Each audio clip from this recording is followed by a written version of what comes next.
वारिमृदां यथा विनिमयो यत्र स्त्रीसर्गो मृषा धाम्ना स्वेन सदा निरस्तु पूर्णं सत्यं परं धीमहि सच्चिदानन्दरूपाय विश्वोत्पत्त्यादिहेतवे तापत्रयविनाशाय श्रीकृष्णाय वयं नमः। नारायणाय परिपूर्णगुणार्णवाय विश्वोदयस्थितिलयो नियतिप्रदाय ज्ञानप्रदाय विबुधासुरसौख्यदुःखसत्कारणाय वितताय नमो नमस्ते। मनोजवं मारुततुल्यवेगं जितेन्द्रियं बुद्धिमतां वरिष्ठं वातात्मजं वानरयूथमुख्यं श्रीरामदूतं शरणं प्रपद्ये। नौमिन्यायसुधादिकृत्ययमुनीन् श्रीपादराजसन्मणीन् व्यासार्यान् विविधागमाब्धिविहरान् श्रीवादिराजानपि वन्दे हंसवरान् रघूत्तमगुरून् वेदव्यमानानिधीन् श्रीसत्यव्रतराघवेन्द्रमुनिपां सद्बोधसध्यानपां विद्यायां विबुधाचार्यं वेदज्ञानाब्धिचन्दिरं दुर्मतध्वान्तमार्ताण्डं सत्यध्यानमुनिं भजे। सत्याभिज्ञकराब्जोत्थान पञ्चाशद्वर्षपूजवान् सत्यप्रमोदतीर्थार्यान् नवविन्यायसुधारतान् शास्त्रेषु पारदृश्यमानं शास्त्रज्ञेषु च वत्सलं दीनभक्तोद्धारकरं सत्यात्मानं गुरुं भजे। विद्यापीठविधातारं विद्यावारिधिचन्दिरं विद्यारथिवत्सलं वन्दे महामहिमसद्गुरुम्। आपादमौलिपर्यन्तं गुरूणाम् आकृतिं स्मरेत् तेन विघ्नाः प्रणश्यन्ति सिद्ध्यन्ति च मनोरथाः। शुभां ध्यायन्ति ये कामान् गुरुदेव प्रसार्यान् इतरान् आत्मपापोत्थान् तेषां विद्या फलिष्यति। श्री गुरुभ्यो नमः। हरि ओम हरि ओम हरि ओम। नारायणं नमस्कृत्य नरं चैव नरोत्तमं देवीं सरस्वतीं व्यासं ततो जयमुदीरये। श्री गुरुभ्यो नमः। हरि ओम। काल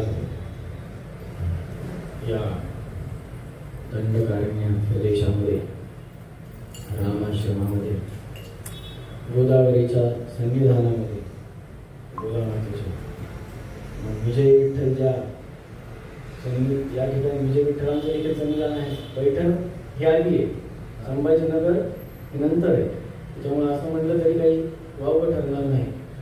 तो विजय विठ्ठलांच्या दिव्य सन्निधानामध्ये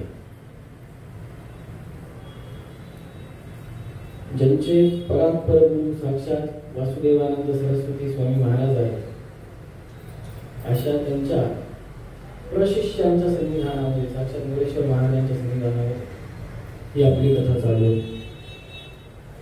आज विष्णू महापुराणाचा दुसरा दिवस। काल आपण चिंतन केलं की सृष्टीची उत्पत्ती कशी झाली, तत्वांचं आपण चिंतन केलं, तत्वाभिमानी देवतांचं चिंतन केलं।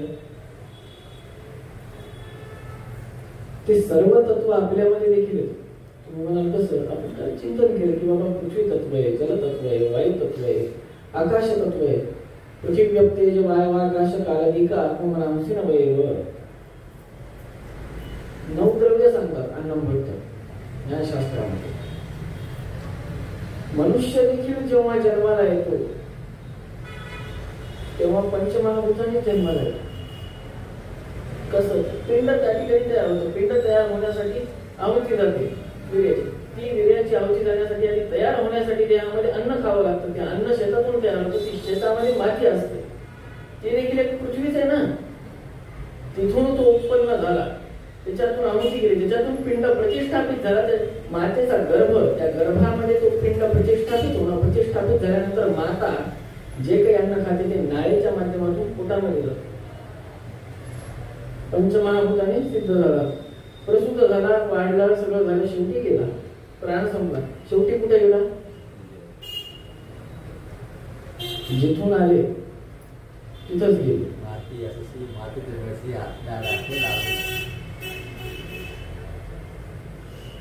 मातीतून आला, मातीत गेला.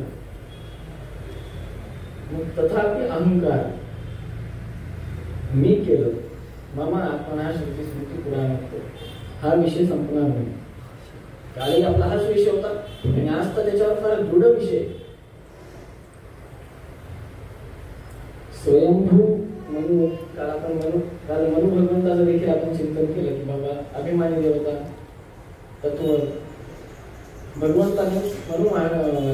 भगवंताने मनु महाराजांची सृष्टी केली. कशा पद्धतीने केली, कसे तत्व आले ते पुढे चालून पराशर मुनी कथा सांगत असताना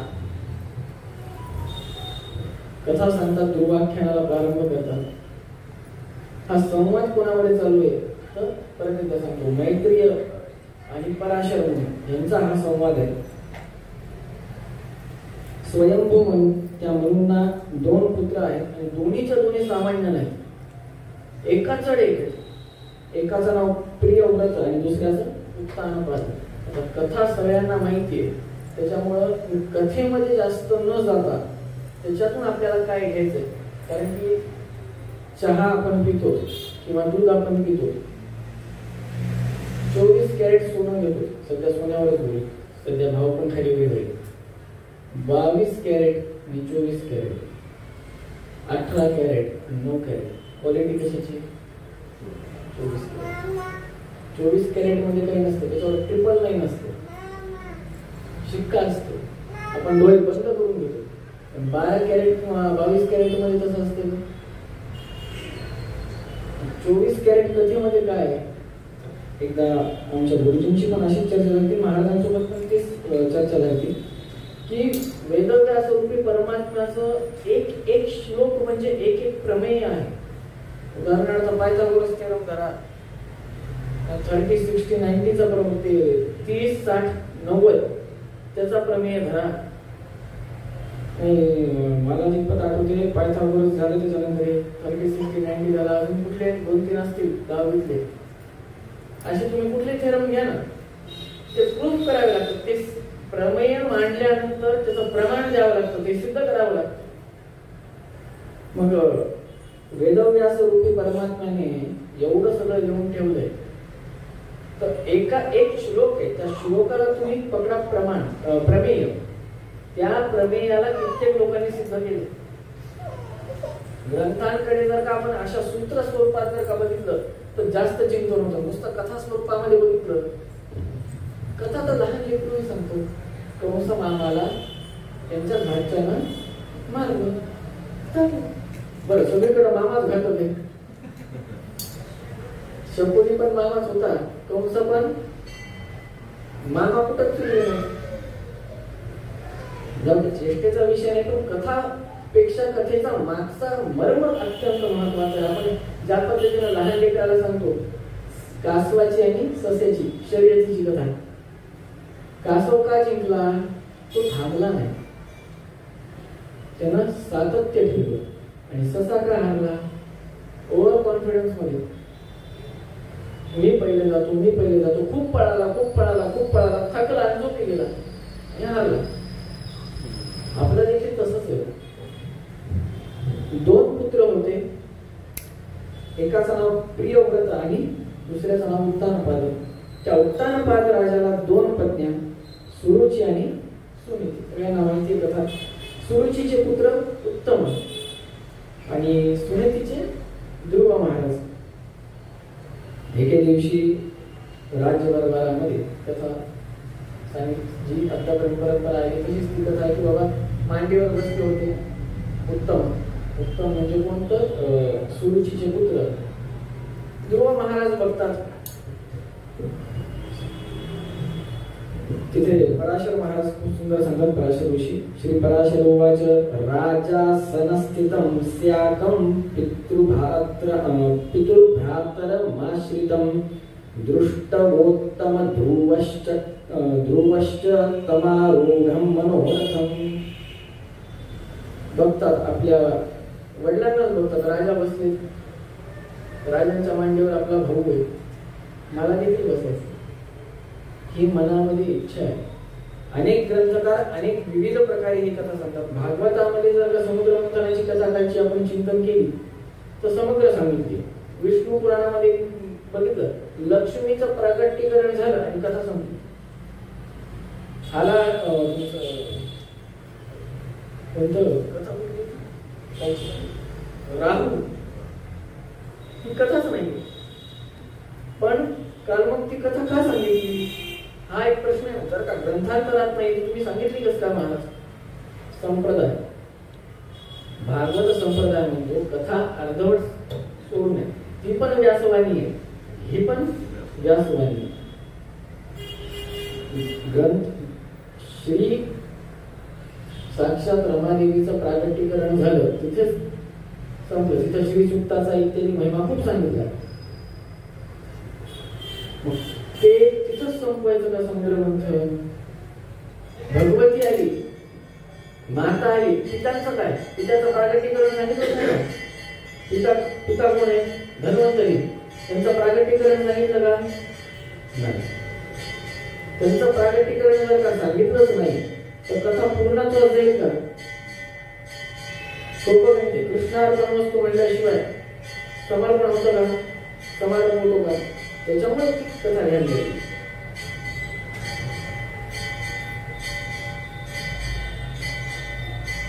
ध्रुव महाराज बघतात मनामध्ये इच्छा आहे की मला इथे बसायची इच्छा आहे. काही ग्रंथकार म्हणतात बसले, मांडीवरून ओढलं, खाली फेकलं. परंतु मनामध्ये इच्छा आणली असं या ग्रंथांतरामध्ये सांगितलेलं आहे विष्णू पुराणामध्ये. तेव्हा क्रियते किं वृथावत्स, मनामध्ये ती भावना आहे आणि एकटक बघत असतात वडिलांना. त्याच ठिकाणी ही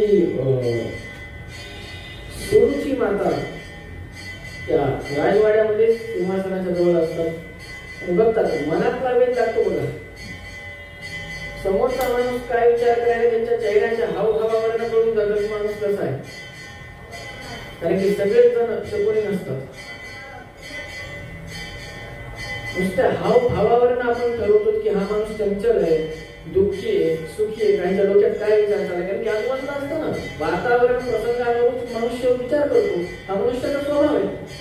आणि ते त्याच पद्धतीनं विचार करत होते ध्रुव महाराज. तेव्हा ही सुरुची माता जी आहे, सुरुची माता जी आहे, ती सुरुची माता ध्रुव महाराजांना उद्देशून म्हणजे क्रियते किं वृथावत्स महानेश मनोरथः अन्य स्त्रीगर्भ जातेन ह्यसंभूय ममोदरे. कशाला व्यर्थ चिंतन करतात?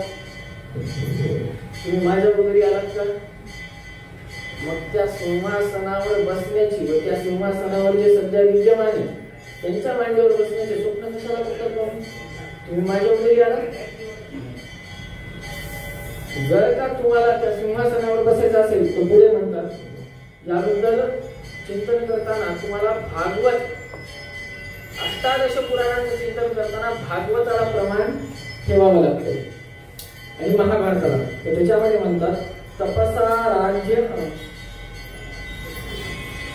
राज्य पुरुषम तस्येवाग्रहेण मे गर्भे त्वं साधयात्मानं यदिच्छसि निरुपासनम. स्कंद 4 अध्याय 8 श्लोक क्रमांक 13. की बाबा तुम्हाला जर का इच्छा आहे की त्या सिंहासनावर विराजमान असलेले उत्तानपाद नावाचे जे राजे आहेत, तुझे जे पिता आहेत, त्यांच्या मांडीवर तुला बसायचंय, भविष्यात तुला राजा व्हायचंय, तू आत्ता जा. पुरुषम तपसा राज्य पुरुषम पुरुष सूक्तेन उपतस्ते समाश्रिताः. दशमस्कंद पूर्वार्ध 14वा श्लोक. ब्रह्मदेव म्हणतात पुरुष रूपी परमात्म्याची उपासना कशाने करावी?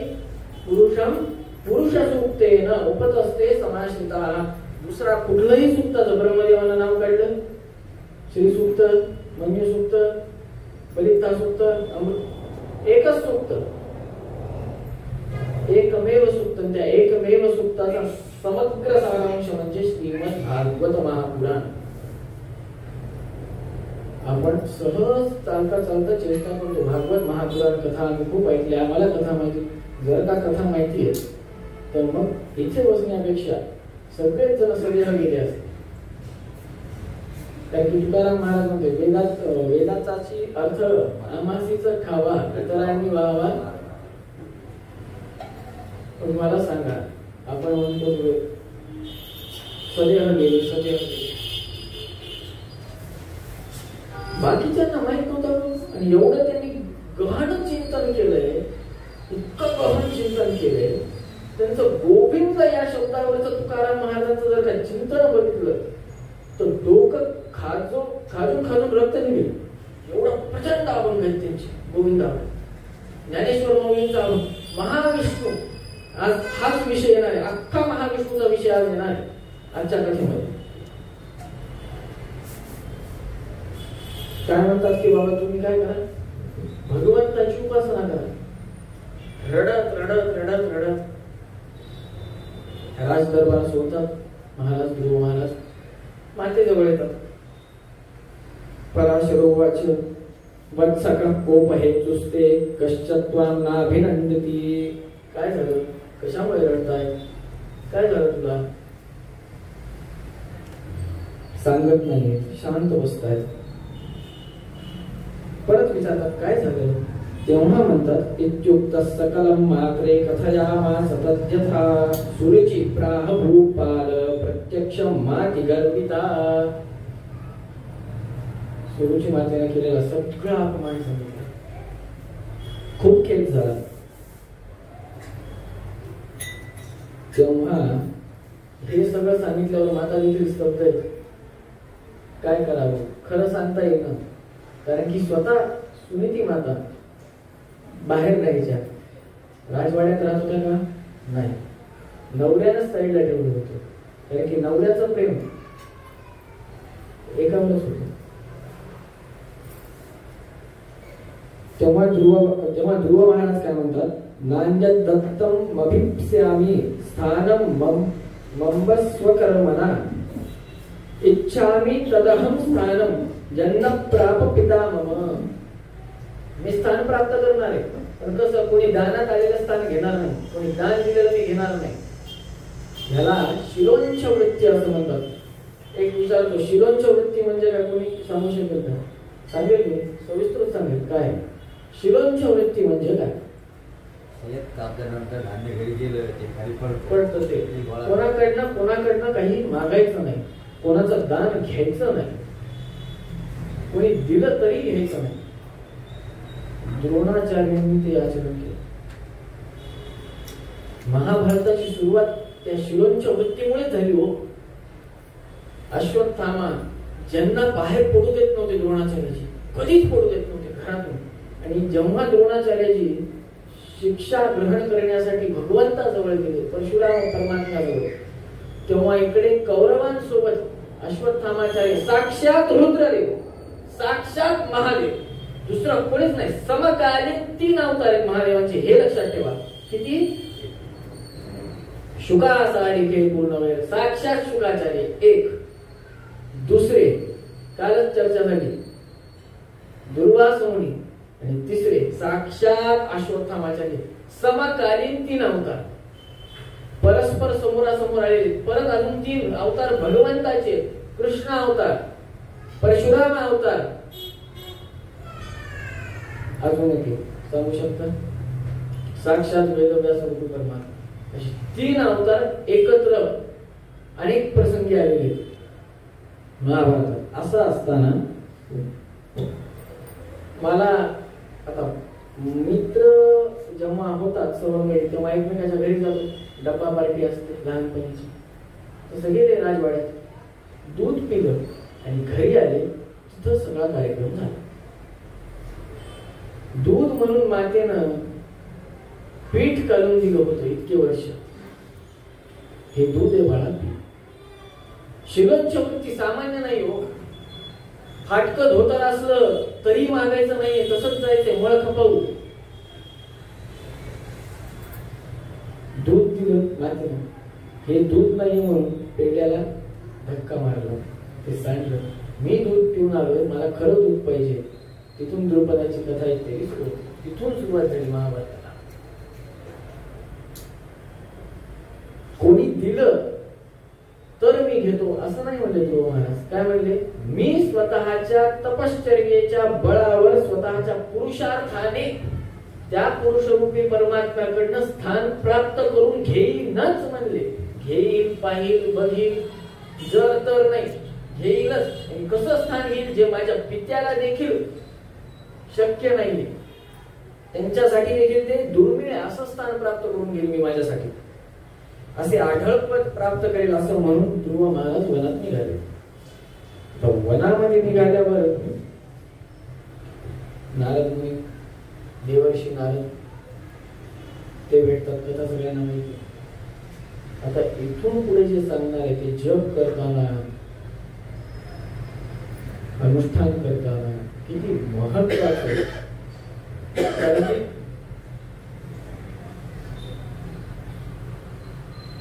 कारण की जप आपला चालू असतो, संख्या मोजणं चालू असतं, दरवाजा उघडा असतो घराचा. जप चालू असतो, संख्या मोजणं चालू असते, घराचा दरवाजा उघडा असतो, गॅसवर दूध ठेवलेलं असतं. उतू गेला म्हणतो सगळा कार्यक्रम. त्याचा उतू जाणं जे आपण म्हणतो त्याच्यात माळ देखील चालू असते.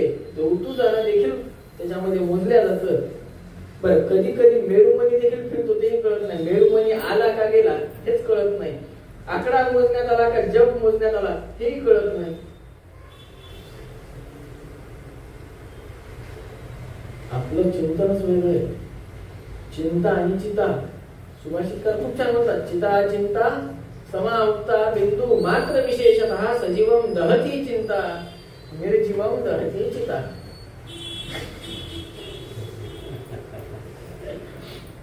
एक बिंदू काय करत? होत्याचं नव्हतं आणि नव्हत्याचं होतं. ढचा मा, ढचा मा माहिती असेल ना, कथा तर माहिती आहे ना. ढचा मा करणं तशातला प्रकार आहे. बिंदू निर्जीवांना चिता जाळते, सजीवांना चिंता जाळते. त्या चिंतेतून बाहेर निघायचं असेल तर नामस्मरणाशिवाय पर्याय नाही. नामस्मरण करायलो, उद्या कसं होईल, उद्याचा दिवस निघेल का नाही, परीक्षेत पास होईल का नाही, व्यवहार नीट होईल का नाही, तहसीलदार सही करेल का नाही, पैसा मिळेल का नाही. नाना विविध प्रकारची चिंता आहे. आणि करत काय असतो? जप. त्याच्यामुळे नारद मुनींनी उपदेशाच्या आधी सांगितलंय, त्यालाच म्हणतात अनुसंधान. शास्त्रामध्ये अनुसंधान म्हणजे काय? किम नाम अनुसंधान? भगवंताचं ध्यान. शांताकारं भुजगशयनं पद्मनाभं सुरेशं विश्वाधारं गगनसदृशं मेघवर्णं शुभांगं लक्ष्मीकान्तं कमलनयनं योगिवृद्ध्यानगम्यं वन्दे विष्णुं भवभयहरणं सर्वलोकैकनाथं. हे तर आपण सगळेजण नेहमी म्हणतो. ध्रुव बाळांना अख्खा भगवंत कसा आहे, जे आपण म्हणतो ना हृदयामध्ये भगवंत ठेवला, हृदय कसा ठेवला? नारद मुनींनी सांगितलंय कसा आहे तो परमात्मा. नारद मुनी उपदेश करतात भगवंताबद्दल. प्रसादाभिमुखं शाश्वत प्रसन्नं वदने क्षणं सुनासं सुभ्रुवं चारु कपोलं सुरसुंदरं. नीट आहे का? जपाच्या वेळेस खूप महत्वाचं आहे.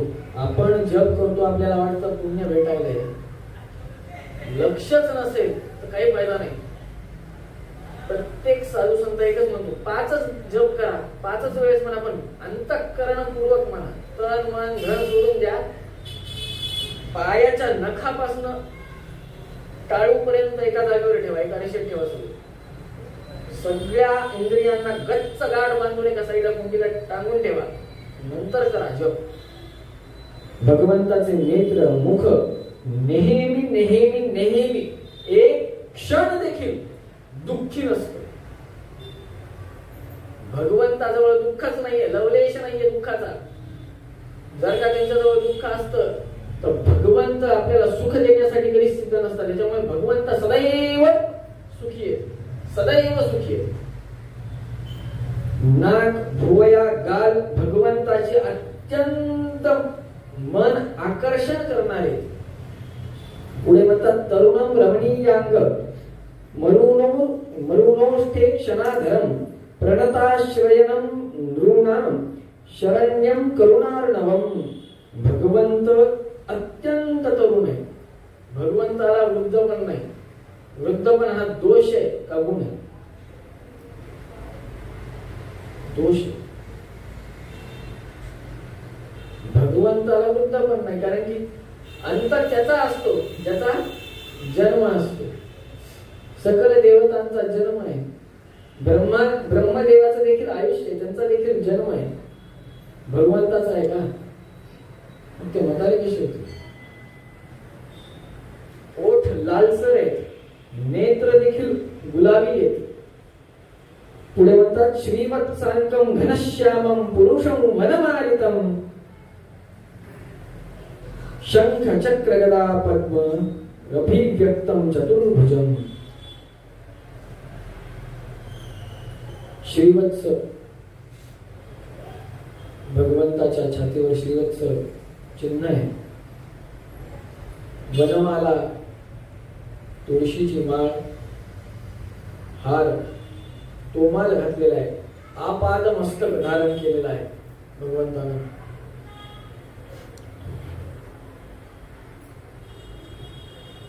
उजव्या हातामध्ये सुदर्शन चक्र, सुदर्शन महाज्वाल कोटि सूर्य समप्रभ अज्ञान अंधस्य मे नित्यं विष्णुं मार्गं प्रदर्शय. डाव्या हातामध्ये पांचजन्य शंख, पांचजन्य निजध्वान धस्ता पातक संचय पाहिमां पापिनं घोर संसारार नवपातिनं. डाव्या हातामध्ये गदा आणि उजव्या हातामध्ये कमळ. असं केशव रूपी परमात्म्याचं ध्यान सांगतात. त्या केशव रूपी परमात्म्याचं ध्यान सांगताना शेवटी एक सुंदर सांगतात किरीटिनम कुंडलिनम केयूर वलयान्वितम कौस्तुभा भरणग्रीवम पीत कौशेय वाससम. वस्त्र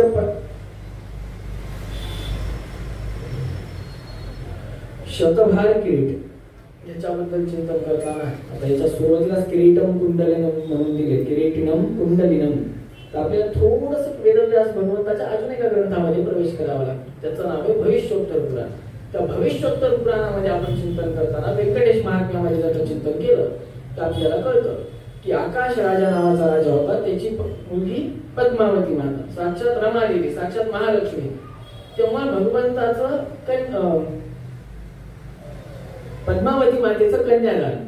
त्या कन्यादानाच्या प्रसंगी वरदक्षिणा आपण जे म्हणतो की वरदक्षिणा देताना शतभार किरीट, 100 भाराचं किरीट.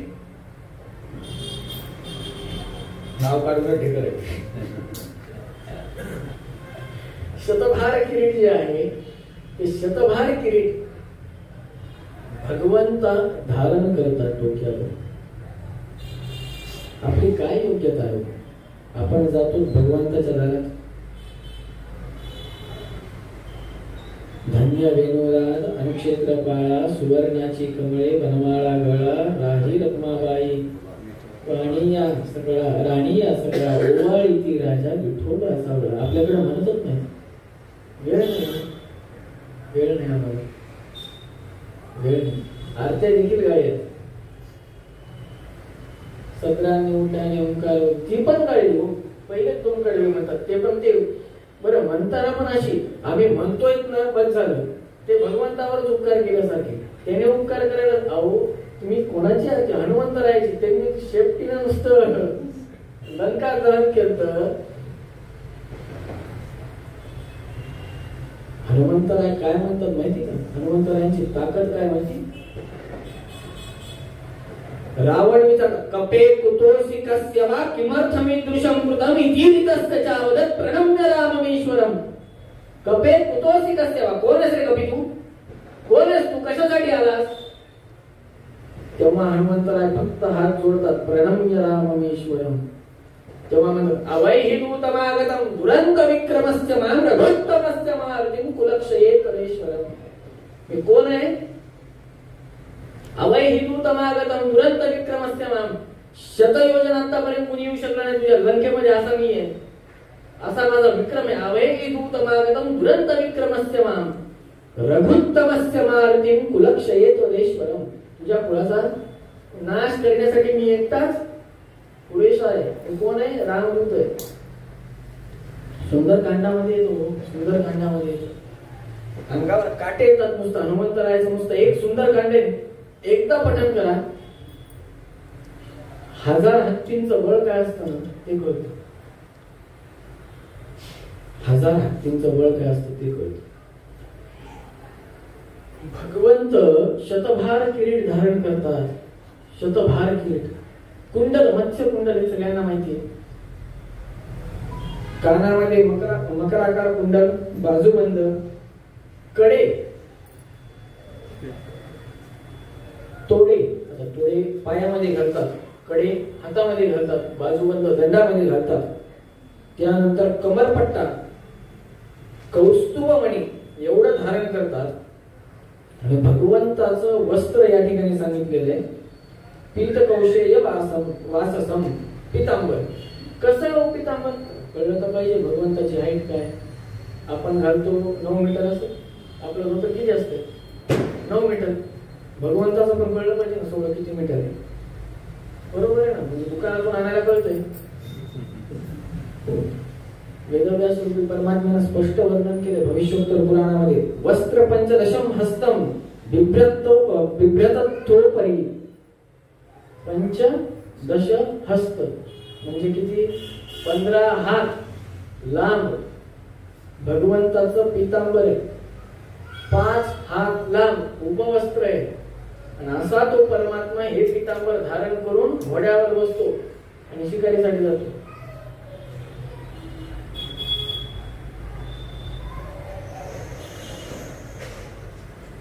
भगवंताच्या कमरेवर सुवर्ण रत्नजडित कमरपट्टा आहे. पायामध्ये हे पैंजण फक्त स्त्रिया घालतात, असं कुठे लिहिलेलं नाही. आता पाय उदाहरणार्थ हा हात आहे, पण पाय समजा, पाय या इथे बोट सुरू होत आहे, तर इथपर्यंत काठोकाठ पैंजण आहे भगवंताचं. फक्त बोटांवर येत नाही, बोटांपासून अगदी थोडस नकळत वरती असे पैंजण धारण केलेले भगवंताने. घोटा जो आपण म्हणतो पायाचा, तर घोट्याच्या वरी तोडे 2. अशा या भगवंताचं चिंतन, ध्यान नित्य केलं तर मनाला शांती, आत्म्याला सुख आणि समाधी स्थितीच्या मार्गावर आपली वाटचाल प्राप्त होते. असा उपदेश नारद मुनी कोणाला करतात? अजून अनुष्ठान सुरू केलेलं आतापर्यंत फक्त अनुसंधान सांगितलं की बाबा जप करताना काय विचार करायचा. आता ही झाली सोप्या भाषेत सांगायचं तर एक ड्रॉइंग काढून झाली, घराचा ढाचा झालाय. आता ते घर बांधायचे, ते पण कुठं हृदय असतं, बाहेर पण नाही. प्रतिमा तरी छन्नी हातोडा घेऊन तयार करता येते, हृदयावर छन्नी हातोडा कसा चालवणार? छन्नी हातोडा जर का हृदयावर चालवायचा असेल तर ते फक्त विचारांचा चालू शकतो किंवा ज्ञानाचा. यमुना नदीच्या तीरावर ध्रुव महाराज विराजमान होतात, स्नान करतात. आता स्नान कसं करावं हे देखील नियम आहे. आजकाल डायरेक्ट पारशाना जातो, कार्तिक महिना आहे महाराज, कार्तिक स्नान व्हायला पाहिजे. एक काम करा, सकाळीच पारशाना निघून काय करायला जातात, पुण्य करून येतात. मला अपकर्षण स्नान नाव एक ऐकलं आहे, नाही माहित नाही, पण मला अपकर्षण नावाचं एक स्नान आहे. ती पद्धत देवांना पण, ती पद्धत आपल्याला पण. मला अपकर्षण म्हणजे 4 भिंतीच्या आतमध्ये साबणीने सगळा मळ काढून टाकणं, नंतर पाणी स्वतःच्या डोक्यावर ओतून घेणं, ते झालं मला अपकर्षण स्नान. नंतर स्वच्छ वस्त्र परिधारण करून गंगा मातेला जाणं, साष्टांग दंडावर प्रणिपात करणं, नंतर नमस्कार करून डोळ्याला पाणी लावून प्रोक्षण करून उजवा पाय त्याच्यामध्ये टाकून आतमध्ये जाणं. नाक आणि कान बंद करून 3 वेळेस अवगाहन करणं म्हणजे आपादमस्तक पाण्यामध्ये जाणं 3 वेळेस, आणि शेवटी ऋतमच्या सत्यंच्या विधा हा जो मंत्र आहे त्या मंत्राने वरती येणं. तिसरा मंत्र मनातल्या मनात म्हणणं. नाही तर तुम्ही महाराज पाण्यामध्ये गेल्यावर कसं म्हणायचं, नाका तोंडात पाणी जाईल. मनातल्या मनात म्हणून प्रणव मंत्र म्हणत ओंकाराचा घोष मनामध्ये करत बाहेर यायचे 3ऱ्या वेळेस. त्याच्यानंतर अर्घ्य इत्यादी सुरू होतात. त्र्यंबकस्य जटोद्भूते गौतमस्य अघनाशिनी सप्तसागरात देवी गोदावरी नमोस्तुते. एवढा अगाध महिमा आहे. गौतम ऋषींचा पाप सगळं घेतलं, स्वच्छ केलं सगळं, तथापि महिमाच माहित नाही. आम्ही जातो काय, घाण करतो काय, स्वतःची घाण त्याच्यात, लोकांची घाण त्याच्यात, दुनियेची घाण त्याच्यात, तेच आपण स्वीकार करतो. यमुना नदी, त्या यमुना नदीमध्ये ध्रुव महाराज स्नान करतात. स्नान झाल्यानंतर अनुष्ठानाला बसतात. महत्वाच्या विषयाकडे हात घालायचा आहे, त्याच्यामुळे थोड्या कथा पटपट पटपट पटपट घेतो. पहिला महिना 6 महिने एकूण शास्त्र भागवत शास्त्रामध्ये 6 महिन्याचा अवधी सांगितलेला आहे. 6 महिन्यामध्ये भगवत प्राप्ती झाली. कशी झाली? पहिल्या महिन्यामध्ये 3 दिवसानंतर 3 रात्री रात्र झाली की झाडावरचं खाली पडलेलं बोराचं फळ उचलायचं, म्हणजे आपण बोरं खातो ते उचलायचं आणि ते खायचं.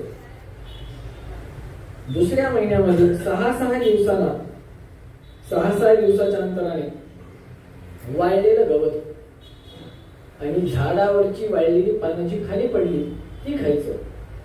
तिसऱ्या महिन्यामध्ये 9 दिवसाला पाणी प्यायचं. चौथ्या महिन्यामध्ये श्वासावर नियंत्रण करून 12 दिवसाला एकदाच श्वास घ्यायचा.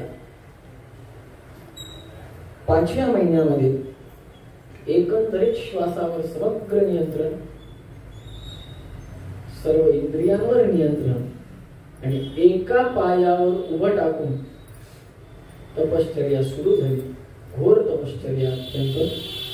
आणि 6व्या महिन्यामध्ये भगवत प्राप्ती. त्याच्यामुळेच माझ्या मते प्राय सगळ्या स्तोत्रांमध्ये चरमासाभ्यंतरे करू. आपल्याकडे व्हॅलिडिटी आहे 6 महिन्याची, वॉरंटी कार्ड आहे आपल्याकडे. कोणी म्हणलं काय षडमासाभ्यम तरे खोले, वॉरंटी कार्ड आहे. पण प्रॉब्लेम काय, प्रोडक्ट आपण चांगला हाताळत नाही. LG चा टीव्ही घ्या, वॉशिंग मशीन घ्या. 7 लिटरची वॉशिंग मशीन असेल त्याच्यामध्ये 15 लिटरच्या टाकीवर चालते का? ते किती लिटर पर्यंतची मर्यादा आहे त्याची? आपला प्रॉब्लेम काय, आपली बकेट लिस्ट जास्त आहे, अनुष्ठान कमी आहे. कसं होणार? मशीनची कॅपॅसिटी कमी आहे आणि बकेट लिस्ट जास्त आहे, नाही होणार ना.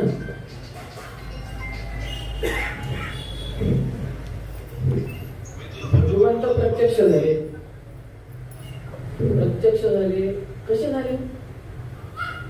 हृदयस्थ होते ना, समाधिस्थ होते ध्रुव महाराज.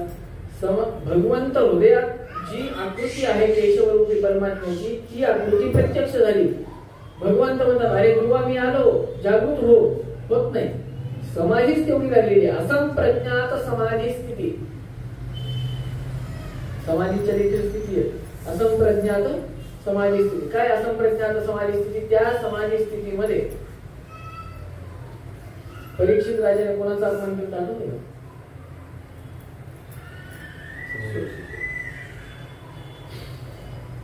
साप टाकला होता. ते ज्या समाधी स्थितीमध्ये होते त्याच समाधी स्थितीमध्ये ध्रुव महाराज होते. असंप्रज्ञात समाधी स्थिती म्हणजे प्रपंचाचा यत्किंचितही, प्रपंचाचं यत्किंचितही ज्ञान नाही. साक्षात भगवंतासोबत प्रत्यक्ष यथार्थ ज्ञान भगवंताचं होणं, संभाषण होणं, ती उच्च स्थिती म्हणजे असंप्रज्ञात समाधी स्थिती. हृदयस्थ असलेल्या परमात्मा जो की शंखचक्र गदापद्मधारी आहे, सकल अलंकारांनी संयुक्त आहे, युक्त आहे. वक्षस्थळामध्ये महालक्ष्मी देवीचं दर्शन होत आहे. कस्तुरी तिलक धारण केलेला आहे. हातामध्ये शंखचक्र गदा पद्म आहे, नुपुर आहे, कुंडल आहे. शतभार किरीट धारण केलेला आहे. अनंत अनंत अनंत सूर्याच्या कांतीने युक्त तो परमात्मा आहे.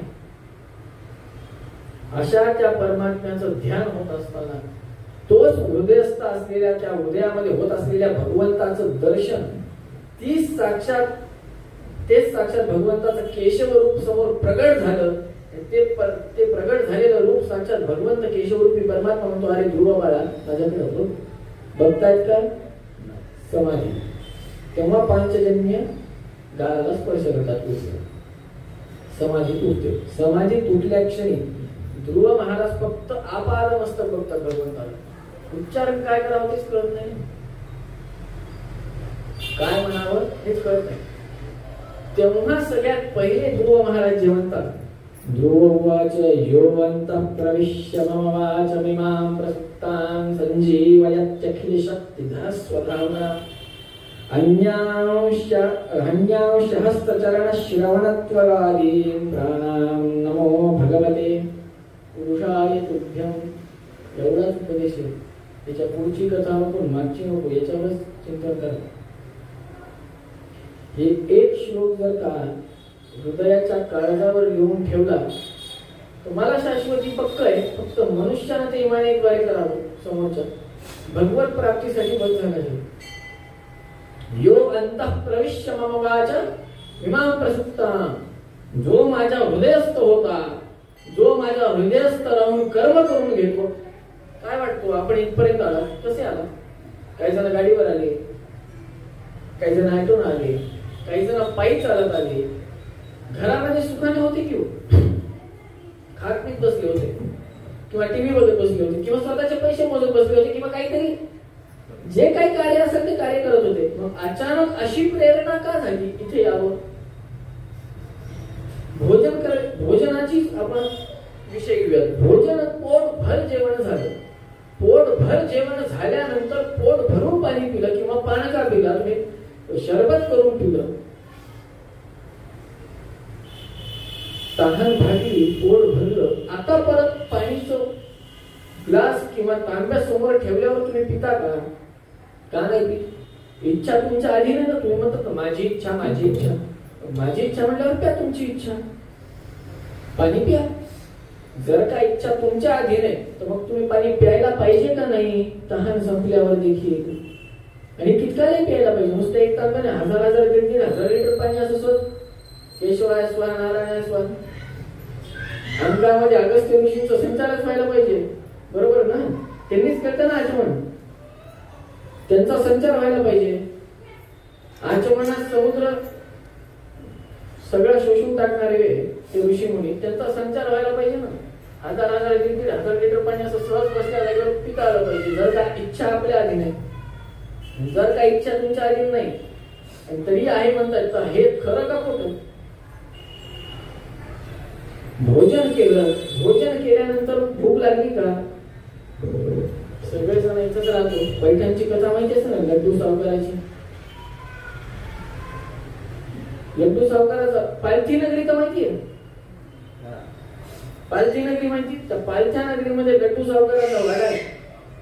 त्या लड्डू सावकाराच्या वाड्यामध्ये ब्रह्मराक्षस महाराज कोणी राहत नाही तिथं. आज पण सगळेजण घेऊन राहतात, त्या वाड्यालाच घेऊन राहतात. असं काय पराक्रम केला त्या लड्डू सावकारानं? ब्राह्मण भोजन घातलं. ब्राह्मण भोजन घातल्यानंतर यथेष्ट खाऊ घातलं. इतकं खाऊ घातलं की ब्राह्मणांना उठता येत नव्हतं महाराज जागेवरनं. इतकं खाऊ घातलं. आणि त्याच्यानंतर मोठं गंगाळ तयार करून आणलं. त्याच्यामध्ये हातभर एवढे बुंदीचे लाडू, ते बुंदीचे लाडू ठेवले समोर. आणि समोर त्या काळामध्ये 1 सहस्त्र सोन्याचे नाणं पोटलीमध्ये भरून ठेवले. आणि म्हणलं ब्राह्मणांना, जो जेवढे लाडू खाईल तेवढे सोन्याचे नाणे त्या ब्राह्मणाला आम्ही देऊ. ब्राह्मण यायले, 1 खायले, 2 खायले, 3 खायले. एक ब्राह्मण आला, तो पण त्या पंक्तीमध्येच बसला होता. खूप खाल्लं, भोजन खूप प्रशस्त झालं. नंतर हे लाडू खायला बसला. सगळे लाडू खाल्ले, शेवटचा लाडू खाल्ला, प्राण गेला. लालच बुरी बला आहे. सोन्याच्या नाण्या खातर प्राण गेला हो. आणि तो पिशाच त्या ठिकाणी झाला. ती लड्डू सावकारची कथा. सांगण्याचं तात्पर्य भगवंत कार्य करून घेतो ना. तुम्ही म्हणलात ना इच्छा माझ्या अधीन आहे, इच्छा तुमच्या अधीन कुठे आहे? जर का भोजन केल्यानंतर भूक लागत असेल तुम्हाला, तो विषय वेगळा आहे, परत तुम्ही खाणार, नंतर तुमची क्षुधा शांत होणार. पण जर का तुम्ही म्हणतात की माझ्या हातात आहे, मला भूक लागली, माझी इच्छा म्हणून मी खाल्लं, तर मग भोजन झाल्यानंतर देखील पोटभर परत तुम्ही खायला पाहिजे का नाही? जर का बळजबरी खाल्लं तर ती लड्डू सावकाराची कथा होते, व्यथा होते, सगळी कथा नाही ती व्यथा होते, आणि नंतर तुमची कथा सांगावी लागते लोकांना. मग तसं होऊ नये याच्यासाठी हे म्हणावं लागतं की इच्छा माझ्या अधीन, ती कोणाच्या अधीन आहे? सुरुवातच झाली. यो अंत प्रविश्य मम वाचमिमां प्रसुप्ता. भगवंत माझ्या हृदयस्थानावर कर्म करून घेतो.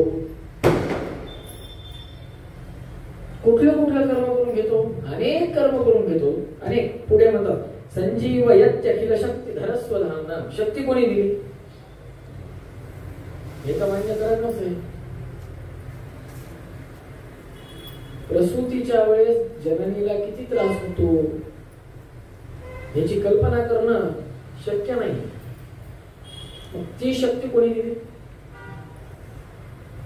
परमात्मा. एवढी शक्ती नाही, सहनशीलता देखील दिली भगवंताने, प्रचंड सहनशीलता दिली. अन्यांश हस्त चरण श्रवणत्व गाणी.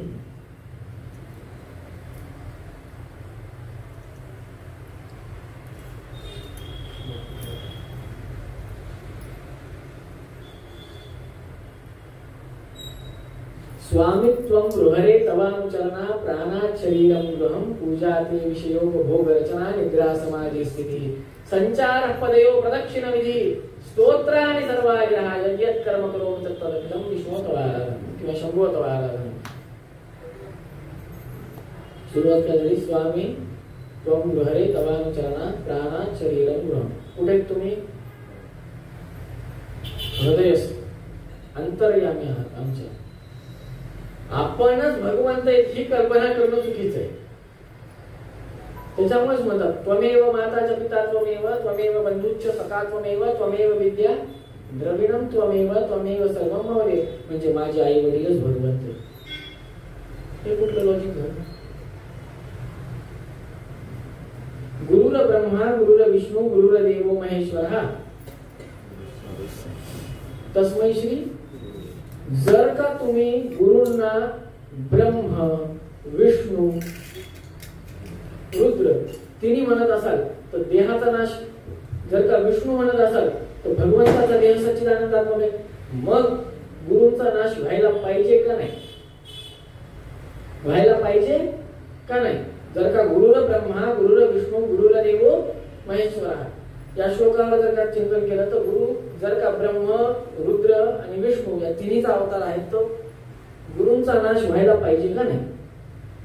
त्यांच्या देहाचा बोलतोय नाश हो, त्यांचा देह नाशवान पाहिजे का सच्चिदानंदात्मक पाहिजे? कसा पाहिजे देह? सच्चिदानंदात्मक पाहिजे, नाश व्हायला नाही पाहिजे. नाश होतो पण ह्याच्यासाठी ब्रह्मसूत्रात जावं लागतं, व्यासगद्यामध्ये जावं लागतं. ओम गुरुषु स्थित्वा तद्द्वारा ज्ञानोपदेष्टेन महा ओम. वेदव्यास रूपी परमात्म्याने लिहून ठेवले. काय बाबा, एक लोटा जल सारी समस्या का हल. शक्यच नाही. कितीही घाला पाणी, समोर काही येणार नाही. काय येणार नाही? योग्यताच नाही. तुमची योग्यता कशी प्राप्त होईल? गुरूंकडनं. गुरूंकडनं कशी? गुरूंच्या हृदयस्थ राहून मी तुम्हाला उपदेश करतोय. म्हणून ओम यश छंदसा वृषभो विश्वरूपः छंदोभ्यो जमृतात् संभवो समेंद्रो मेरया स्मृतु अमृतस्य देवधारणो भूयासं शरीरं मे चर्शनं जिह्वा मे मधुमत्तमा कर्णाभ्यां भूरि विश्वं ब्रह्मणः कोशोऽसि मेधया पीता श्रुतं मे गोपायावः. तैतरीय उपनिषद सांगतं. वेदव्यास रूपी परमात्मा म्हणतात मी प्रत्येकाच्या हृदयस्थ राहून ज्ञानोपदेश करून देणार आहे, प्रत्यक्ष येणार नाही. महाराज बाजूलाच उदाहरण. कित्येक असे उदाहरण आहेत, कित्येक उदाहरण आहेत पुराणांमध्ये. अर्जुन पाशुपत अस्त्राचा उपदेश भगवंत स्वतः समोर आहे पण स्वतः करत नाही. उपदेश का करत नाही? साक्षात सच्चिदानंद मग परमात्मा बाजूला आहे. तथापि मी करणार नाही म्हणतात. का? तुला गुरु पाहिजे. गुरु शिवाय तुला मोक्ष नाही. तुला गुरु पाहिजे ना. स्वप्नामध्ये कैलासावर घेऊन गेले, रुद्रदेवांना गुरु करून घेतलं, नंतर उपदेश दिला. आधी दिला का? साक्षात बरं भगवंतच बाजूला आहे. त्यानं रुद्रदेवांची सृष्टी केली, ते स्वतः बाजूला आहे, तरी ते नाही ना. ते म्हणतात तू गुरु कर, नंतर माझ्याकडे ये. उपदेश, ज्ञान प्राप्ती, गुरुंकडनं ज्ञान प्राप्ती करणारे, ज्ञान प्राप्ती आपल्यावर अनुग्रह करणारे कोण आहे? गुरुर ब्रह्मा, गुरूंच्या हृदयस्तरावरून ब्रह्मदेव अनुग्रह करतात. गुरुर विष्णू, गुरूंच्या हृदयस्तरावरून महाविष्णू अनुग्रह करतात. गुरुर देवो महेश्वर, साक्षात महादेव महारुद्र आपल्या गुरूंच्या हृदयस्तरावरून अनुग्रह करतात. दत्त भागवतामध्ये एकमुखी दत्ताची कथा आलेली आहे. उपासना कशी होते? त्रिमुखी. सांगितली कुठली? भागवतात एकमुखी. त्रिमुखी भागवताच्या चिंतनानुसार 18 टीका आहेत, 18 टीका आहेत भागवताच्या, अनेक संप्रदाय. त्याच्यातल्या बऱ्यापैकी 16 टीकांमध्ये असं आढळून येतं की एकमुखीच दत्त आहे, पण तेच त्रिगुणात्मक आहे. कसं आहे ते? हे अशा पद्धतीने आहे, अनुग्रह करणार एकाच देहामध्ये राहून करतात. त्या अशा हिशोबाने चिंतन केलं तर गुरुर ब्रह्मा, गुरुर विष्णू, गुरुर देवो महेश्वरा, गुरु साक्षात परब्रह्म. या श्लोकाचा अर्थ लागत नाही. आपला विषय चालू होता यो अंत प्रविश्य ममाच मीमां प्रसुप्ता. हृदयस्तरावरून भगवंत कार्य करून घेतो. कसं करून घेतो? सांगितलं इच्छा शक्ती इत्यादी भगवंताच्या अधीन, आपल्या अधीन नाही. भगवंत गुरूंच्या हृदयस्तरावर ओम गुरुषु स्थित्वा तद्वारा ज्ञानोपदेष्ट्रे नमः ओम असं म्हणून भगवंताच्या चरणी तुळशी, बिल्वपत्र जे काही असेल ते समर्पित करायला पाहिजे.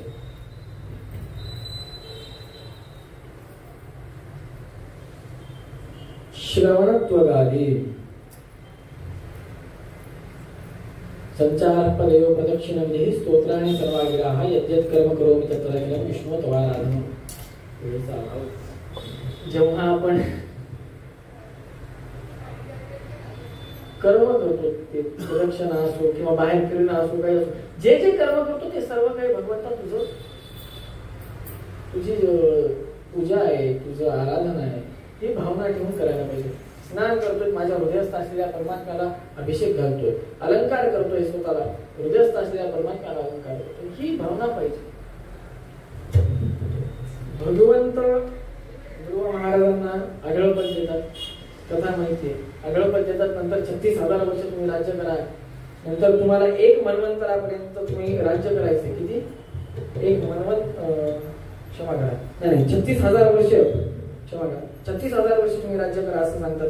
त्याच्यानंतर ध्रुव महाराज इकडे स्वतःच्या राज्यामध्ये येतात. उत्तानपाद राजाला पश्चाताप होतो, सर्व संघ परित्याग करून वनवासात निघून जातात. शेवटच्या काळामध्ये ध्रुव महाराज त्यांची माता विमानामध्ये बसून त्याच्या धामाने निघून जातात. ही कथा आतापर्यंत येते. पुढे चालून मैत्रेय महाराज म्हणतात एतत् सर्व महाभाग प्रल्हादस्य महात्मनः चरितं श्रोतुमिच्छामि महामाहात्म्य सूचकं तदेतत् कथतां सर्वं विस्तारं मुनी पुंगवा. पराशर मुनींना साष्टांग प्रेमपाठ करताना म्हणतात मला प्रल्हाद महाराजांची कथा सविस्तृत सांगा. सविस्तृत, संक्षिप्तात फार सविस्तृत सांगितलं, तेवढी भागवताचं नाही, इतके सविस्तृत सांगितले. पराशर मुनी म्हणतात मैत्रेयं श्रूयतां सम्यक्. पराशर उवाच मैत्रेयं श्रूयतां सम्यक् चरितं तस्य धीमतः प्रह्लादस्य सदोदार चरितस्य महात्मनः दिते पुत्रो महावीर्यो हिरण्यकशिपु पुला त्रैलोक्यं वशमानिन्ये ब्रह्मणो वरदार्पितः. हिरण्यकशिपु नावाचा दितिपुत्र, सगळ्यांना आपण कालच चिंतन केलं, जे विजयांचंच पुढचं रूप होतं. ब्रह्मदेवाच्या वरदानाने गर्भिष्ठ झाले, त्रैलोक्यावर राज्य प्राप्ती केली. त्यांचा त्यांचे सगळ्यात धाकटे पुत्र म्हणजे भक्तराज. त्या भक्तराजांना पाठशाळेमध्ये टाकलं. आपल्या पोरांना जसं टाकतात आजकाल कोणी टाकत, पण टाकायला पाहिजे, त्यांनी टाकले. टाकल्यानंतर पाठशाळेमध्ये अध्यापकांनी गुरूंनी शिकवायला चालू केलं. काय चालू केलं? हिरण्यकश्यपू भगवान की जय. भगवान कोण? त्रैलोक्याधिपती कोण? हिरण्यकश्यप. सर्वोत्तम कोण? हिरण्यकश्यप. सर्वज्ञ कोण? हिरण्य. सर्व शक्तिमान एक. माझेच वडील सर्वस्व, मीच सर्वस्व, माझ्याशिवाय कोण नाही, एकमेव सर्वत्र जय जयकार. जर का श्रीराम भगवंतानं अवतार धारण नसता केला तर आज राम राम नाही रावण रावण करत फिरलो असतो सगळे.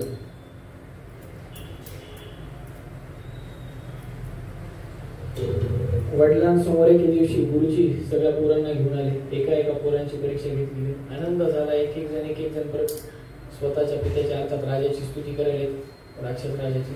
शेवटी आले धाकटे भक्तराज. सांगा महाराज काय शिक्षण झालं? तेव्हा जे झटका बसला तसा झटका कधीच नाही बसला. काय झटका बसला? प्रल्हाद उवाच श्रवणं कीर्तनं विष्णो स्मरणं पादसेवनं अर्चनं वंदनं दास्यं सख्यात्मनिवेदनं. सरळ नवविधा भक्तीचं. पण तेव्हा त्यांच्या मुखातून निघालं, पण ते सगळं आपल्याला आज त्यांनी ज्ञान देऊन गेलं. श्रवण एका विषयावर एक दिवस, एक तास, एक दिवस, एक आठवडा, एक पक्ष, एक महिना, एक संवत्सर, एक तप म्हणजे 12 वर्ष चिंतन करतात. एवढं सध्याच्या सुलभतेनं उपलब्ध ग्रंथसंपदा, एवढी सुलभतेनं उपलब्ध ग्रंथसंपदा म्हणतोय, सहज उपलब्ध होईल अशी ग्रंथसंपदा सध्या आहे. काय म्हणतोय? एक तास, एक दिवस, एक सप्ताह, एक पक्ष, एक मास, एक वर्ष, एक तप.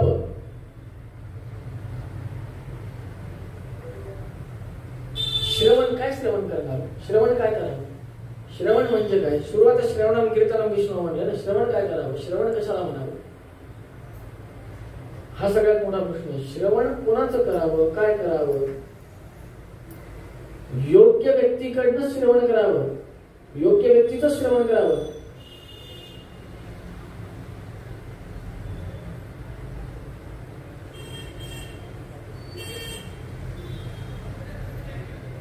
ज्यांच्या वंशी कुलधर्म राम सेवा, त्यांच्या वंशी मज जन्म दे गा देवा. ज्यांची वाणी रंगली ही राम वाणी, त्यांचा माझा संवाद घडो स्वामी. आलं विषय. ज्यांच्या वंशी कुलधर्म राम सेवा, भगवत चिंतन ज्या ठिकाणी होते त्याच ठिकाणी मला पाठवायचे भगवंताची. ती जबाबदारी कोणाची? भगवंताची. तेवढा दृढ विश्वास पाहिजे. श्रवण जे काही करत फक्त भगवत प्रेरणा, भगवत प्रीत्यर्थ. ह्याच्यासाठी भीमसेन देवांसारखा व्यक्तिमत्व दुसरं नाही हो. आपल्याकडे भीमसेनाची ख्याती इतकी सुंदर करून ठेवली आहे टीव्ही चॅनलला.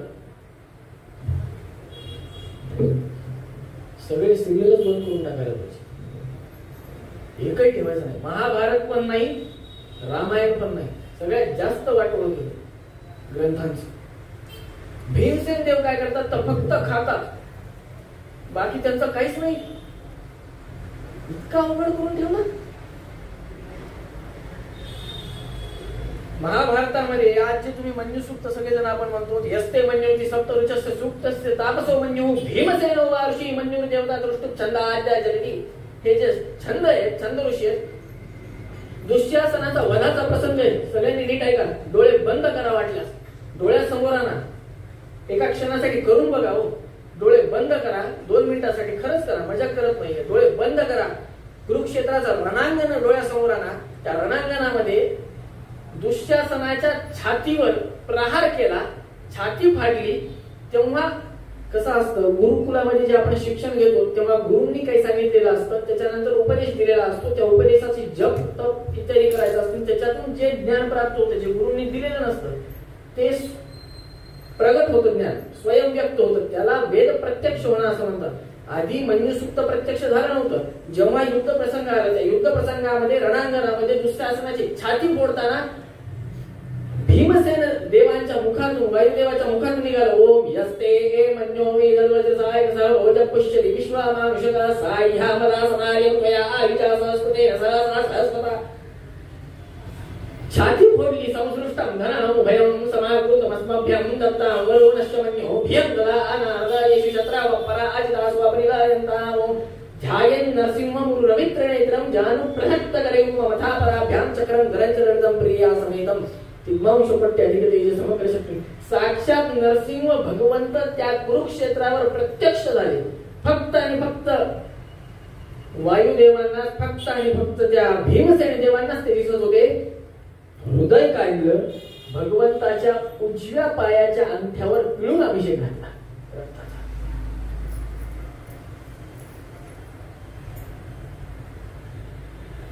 रक्ताचा अभिषेक कुठे घातला? भगवंताच्या पायावर. शपथ पूर्ण केली, छाती फोडली. याच्यानंतर जे घडलं हेच झालं म्हणजे सुप्त प्रत्यक्ष झालं. योग्यता काय ते सांगतोय. अर्जुनाला दिसले नाहीत.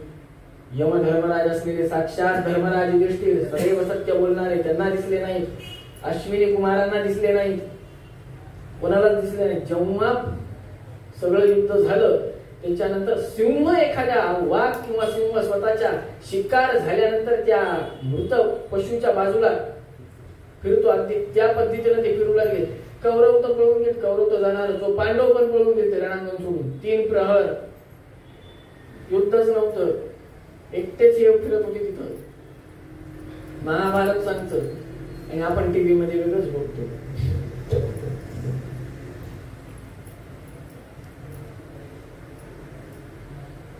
या कथा श्रवण करा.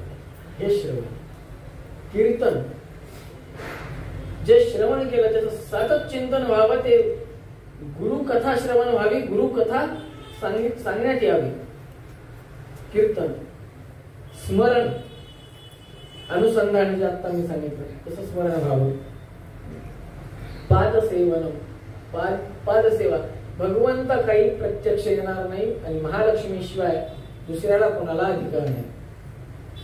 मग पादसेवा करायची तर कोणाची? गुरूंची. गुरु झोपले की गुरूंच्या हृदयस्थ असलेल्या तिथेच म्हणलं लागतं गुरुर ब्रह्मा, त्यांची पादसेवा करा. ती भगवंताची सेवा. अर्चनम, पूजा करायची. पूजेमध्ये भरपूर विषय आहे गंभीर. तथापि संक्षिप्तातल्या संक्षिप्तात जेवढं सांगता येईल तेवढं सांगण्याचा प्रयत्न करतो. भगवंताचं आवाहन करावं, पाद्यार्घ्य आचमन नित्य द्यावं, स्थापन करावं. भगवंताची प्रतिमा आहे, त्या प्रतिमा आवाहन करताना बिंबरूपी परमात्मा म्हणून एक विषय येतो. बिंबरूपी म्हणजे काय? हृदयस्थ माझा जो परमात्मा आहे ती बिंबरूपी परमात्मा, तो बिंबरूपी परमात्मा त्या प्रतिमेमध्ये यावा. आपण म्हणतो ना, डावा हात छातीला लावा, उजवा हात प्रतिमेला लावा, तुमच्यातला प्राण त्याच्यामध्ये जात आहे, त्याच्यामध्ये प्रतिष्ठापित होत आहे असं विचार करा. आपण सांगतो गणपती पूजेच्या वेळेस. तसं पण आपण घरी कधी करत नाही. पूजेच्या वेळेस नाही, खरंच होत नाही. ते कसं करायचंय? केशवाचे नाव घ्यायचे, दशादी अवताराचे नाव घ्यायचे. आवाहयामी, स्थापयामी, पूजयामी असं म्हणून तुम्ही पूजा सुरू करा. संक्षिप्तात निर्माल्य पूजा करा, अभिषेक करा, सहस्त्रनाम. पूजेचं स्वरूप सांगतो. वेद, उपनिषद, पुराण या तिन्हींनी युक्त पूजा पाहिजे कधी चालेल. वेद म्हणजे सूक्त, श्री सूक्त, रुद्रपाठ, पुरुष सूक्त, पौमान इत्यादी जे काही सूक्त ते. दुसरं तुमचं येतं उपनिषद. महानारायण उपनिषद, तैत्तरीय उपनिषद, ऐतरेय उपनिषद. तुम्हाला जे उपनिषद येतं ते उपनिषद म्हणावं पूजेच्या वेळेस. झालं उपनिषद. तिसरं येतं पुराण प्रकरण. अनुशासन पर्वामध्ये विष्णू सहस्रनाम, श्रीनामना सहस्रस्य वेदव्यासो महामुनी छंदो अनुष्ठित तथा देव भगवान देवकी सुधा. ओम नमो भगवते वासुदेवाय. ओम विष्णू विष्णू षटकारः, षटकारादि रूप, सहस्त्र रूप हे म्हणावं. त्याच्यानंतर आरती आहे. जर का श्री यजात येत असेल तर ते म्हणावं, नसेल येत तर त्याच्यानंतरच्या ज्या काही आरत्या आहेत त्या म्हणा. पण प्रधान वेदाला द्यावं, प्रधानता वेदाला द्यावी, नंतर उपनिषदाला द्यावी, नंतर पुराणांना द्यावी, नंतर संतांना. पहिले अपौरुषेय, नंतर भगवंत, नंतर गुरु. याच क्रमाने येतं. पण दर्शन घेताना कसं जायचं? गुरुकडे.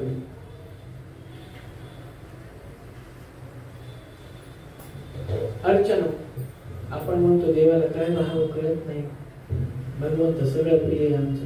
नाही, भगवंताला काहीच अडचण नाही, पण धर्माला अडचण आहे. सुगंधी पुष्पच वाहत. तुम्ही विष्णूला बेल व्हायला काय काय म्हणणार नाही, चालते एकाच दिवशी व्हायचा जेव्हा हरिहर भेट. कोणी सांगितलं? कोणी सांगितलं?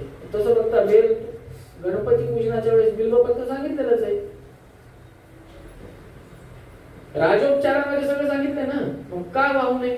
काय दोष आहे का? बेलानं भगवंताचं काही वाकड आहे का? हे काढलं कोणी तेच कळत नाही मला. दूर वाहू नये, गणपतीलाच वाह. समज राजोपचार जेवढे होतील तेवढे करावे, संक्षिप्तात पूजा कधीच करू नये, महादोष आहे.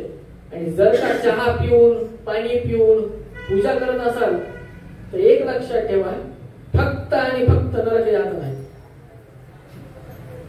नाही ना, हसण्याचा विषयच नाही ना. भगवंताने जन्माला घातलं, गॅरंटी होती का जन्माच्या आधी? ब्राह्मण तत्रापि, महाभारत सांगतो, मी नाही सांगत हो. गॅरंटी द्या. मी आता शिकासूत्र काढून टाकतो माझं. मी या व्यासांच्या गाडीवर बसून या ग्रंथाला स्पर्श करून म्हणतोय, तुम्ही गॅरंटी द्या. माझा मी प्राण सोडतो आता, फक्त मला गॅरंटी द्या पुढचा जन्म माझा ब्राह्मणाचा असेल. महाभारत म्हणतो तत्रापि जन्म शतकोटिषु मानवत्वं. हजार लक्ष लक्ष योनी आहेत, त्याच्यामध्ये श्रेष्ठ जन्म कोणता सांगितलाय? तत्रापि जन्म शतकोटिषु मानवत्व, मनुष्य. बरं, मनुष्य म्हणून कुठेतरी Australia, Africa, United state of kingdom काय ते तिकडे UK फलाना ठिकाणा तिकडे जाऊन पडला असतं, काय फायदा माझा?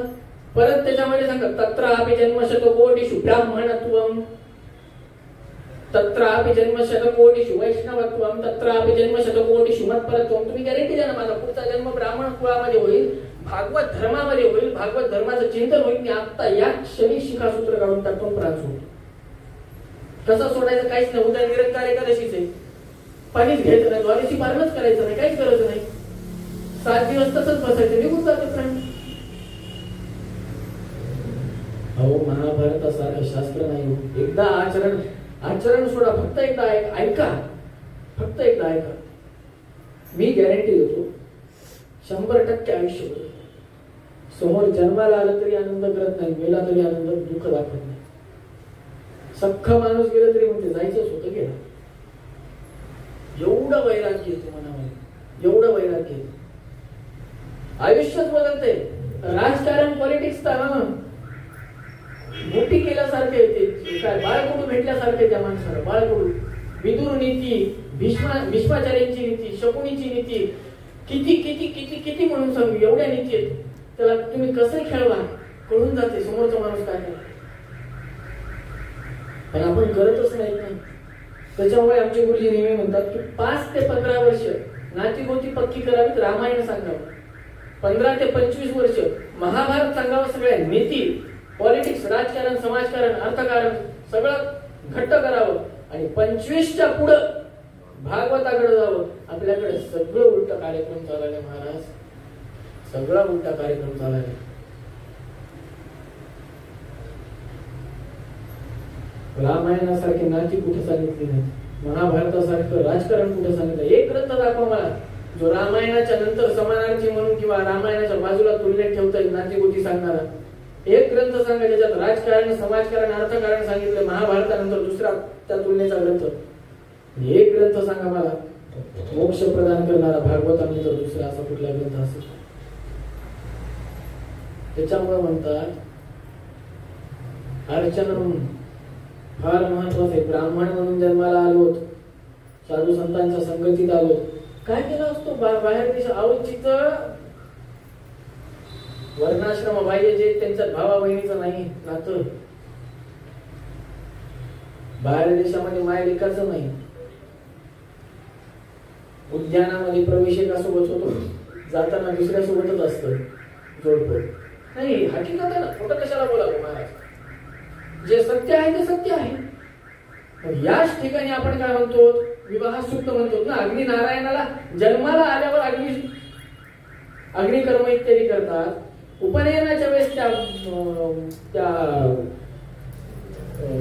ब्राह्मण झालेल्या त्या पुत्राला किंवा त्या उपनयन झालेल्या त्या भटूला अग्नी दिला जातो. अग्नी काय म्हणून दिला जातो? ओम मयि मेधा मयि प्रजा मयि अग्निस्तेजो ददातु मयि मेधा मयि प्रजा मयि इंद्रियं ददातु मयि मेधा मयि प्रजा मयि सूर्यो प्राजो ददातु यत्ते अग्ने तेजस्तेनाहं तेजस्वी भूयासम् यत्ते अग्ने वर्चस्तेनाहं वर्चस्वी भूयासम् यत्ते अग्ने हरस्तेनाहं हरस्वी भूयासम् इत्यग्निपस्थाय मानस्तोमेत्यस्य चोरविरोधी. त्याच्यापुढे म्हणजे ओम स्वस्ति श्रद्धां मेधां यशः प्रज्ञां विद्यां बुद्धिं श्रियं बलम् आयुष्यं तेजः आरोग्यं देहि मे अव्यवहान. उपनयन झाल्या अग्निकर्म आहे का नाही? अग्निकार्य किती जण करतो? काय गरज आहे करण्याची? आमचं काय आडलंय? आडलं कोणाचंच नाही हो, पण ब्राह्मण म्हणून जन्माला आलात ना तर ब्राह्मणत्व दाखवा ना. त्यांचे लोक 5 टाईम जातात, पण आमच्या लेकराला सांगावं लागतं की जा बाबा. नाही जाणार, मग कुलधर्म कुलाचार कसा पुढे चालवणार? पूजा कशी होणार? अर्चनम नाही होणार. अर्चनम वंदन दास्य तिकडे जातच नाही. अजून वंदनम अर्चनच होत नाहीये. वंदन कसं करावं? अजबत करणे विद्वान सहायती संपुट पायना मूर्खांच्या एक हस्ते ना कनिष्ठम नाभिवादयेत. विवेक चूडामणीमध्ये सांगितलंय, शास्त्रकारांनी काय सांगितलंय? अजबत करणे विद्वांचा. अशा पद्धतीनं गोत्र उच्चारण करून साष्टांग दंडवत प्रणिपात करायचा आहे. गोत्र उच्चारण करून यती अजबत करणे विद्वान सहायती संपुट पायना. विद्वानासमोर यतींसमोर साधू संतांसमोर अशा पद्धतीनं गोत्र उच्चारण करून साष्टांग दंडवत घालायच्या पुरुषांनी. यती संपुट पायना संन्याशांसमोर देखील.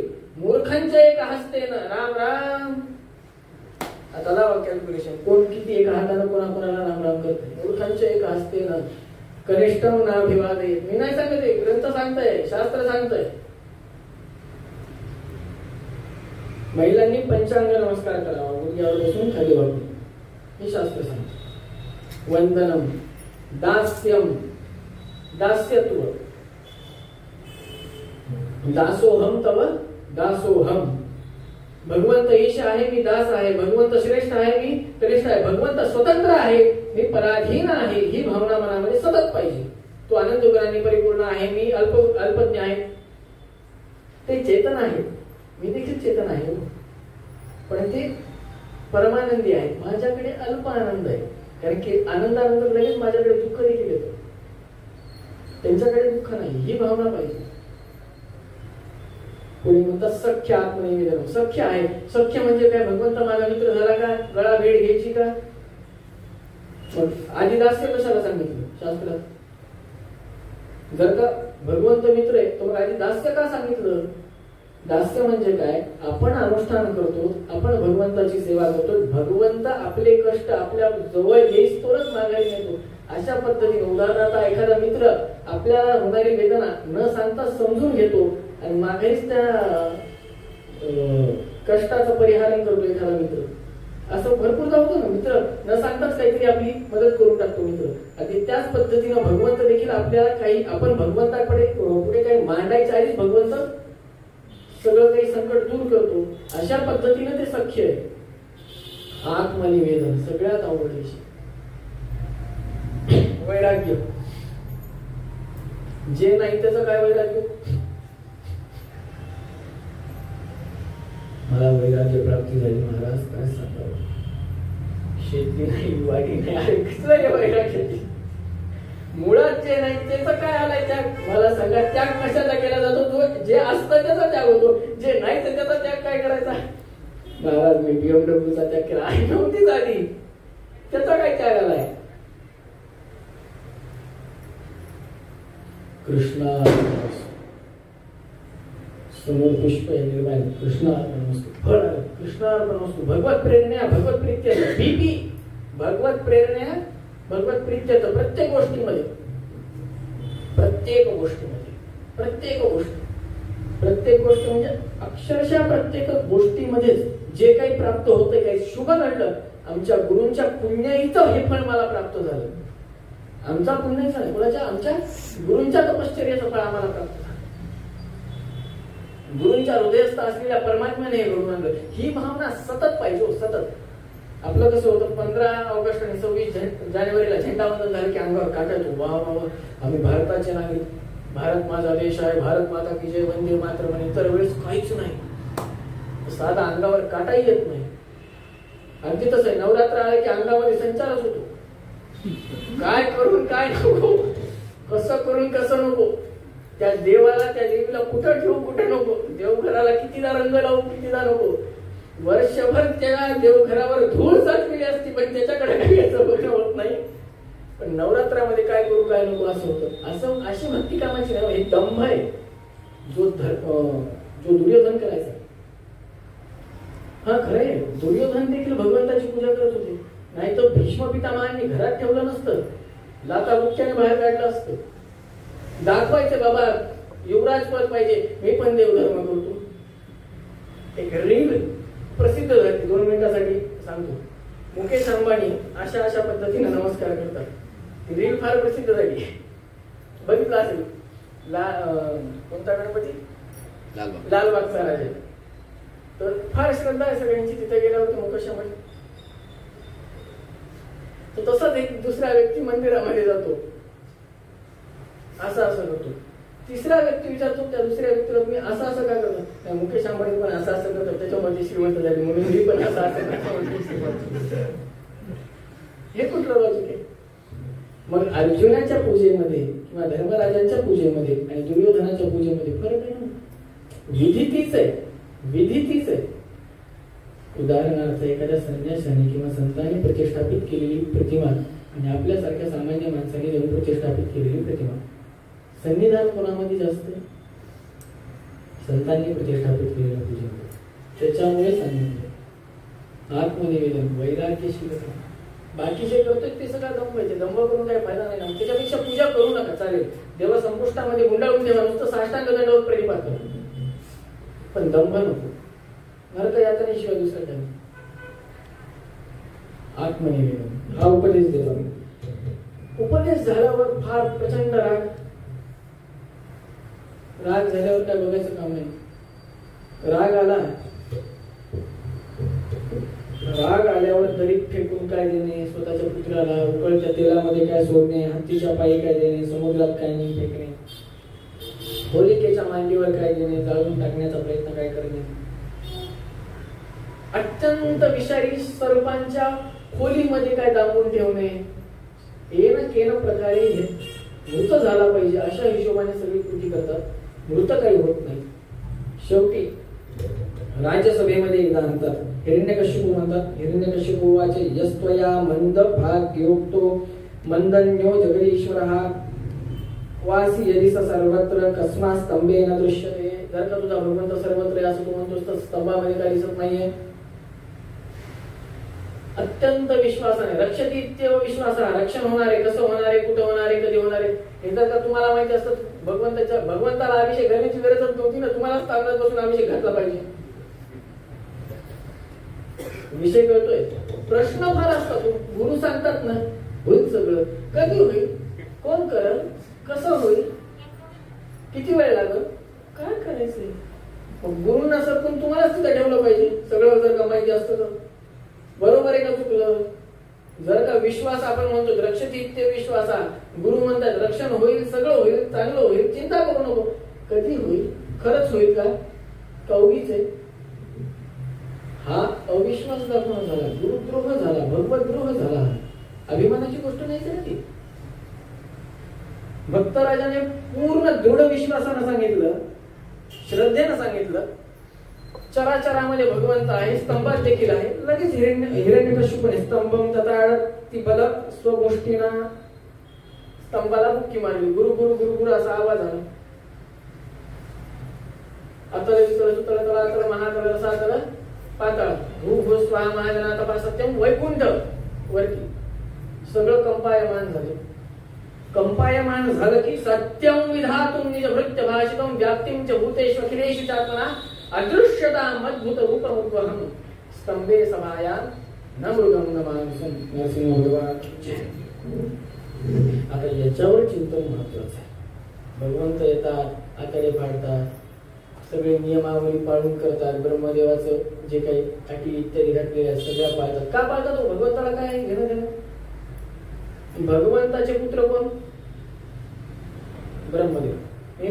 मुलाचं सगळं ऐका होतं. बाप मुलाचं ऐकतो का? मुलगा बापाचं ऐकतो? पद्धत काय?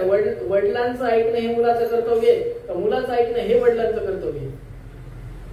काय गरज? मी काही करू शकतो, पण तथापि भगवंताच्या भक्ताची वाणी देखील खाली जाऊ नये हे दाखवण्यासाठी भगवंत त्या सगळ्या रूल्स अँड रेग्युलेशन्स, ज्या काही कंडिशन आहेत ते सगळं फॉलो करतात, त्यानुसार वध करतात. आतडे फाडतात, त्याची माळा करून काय घालतात, नखाने फाडतात. सगळी कथा माहिती, त्याच्यात जात नाही. आपण चिंतन करतोय सत्यम विधातुम निजभृत्य भाषितम. पहिला श्लोक जन्माद्यस्य सत्यम परम एकमेव सत्य, दुसरं सत्यम. एखाद्याचं नाव सत्यम ठेवल्यानं तो काही सत्यम होत नाही.